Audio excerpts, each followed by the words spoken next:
3 years ago, this would have been unimaginable. Recruits from the heart of Pakistan's nationalist Balochistan insurgency training to fight for the army, not against it. It's an image the army wants in Balochistan. Baloch troops in Pakistan's national army.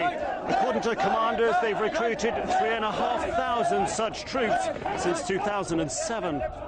This whole idea, the whole exercise is to integrate the Balochi youth. The army is also throwing open its doors to journalists to get its message out, a counterinsurgency similar to US tactics in Afghanistan. So if you encourage all over province people to join the army, the state system, that is going to diffuse whatever insurgency is left in these parts. At the Army Engineering School, free courses given to hundreds of civilian students, filling an education gap the government can't. We are established since inception of Pakistan, and we have more expertise and variety here. On this 2-day tour of the country's largest province, racked not just by Baloch nationalist insurgency, but increasingly by Taliban violence too, we were shown what the army is doing to lessen tensions.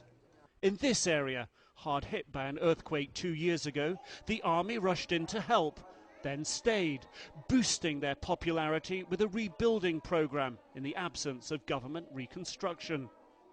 This is a school the army says it's proud to have built. Soldiers gave up a day's pay. It came to more than $1 million. The army says they've built 25 schools like this, 12 mosques and 4 health clinics. The army is opening mines too, closed for 23 years by warring tribes because profits went to the central government.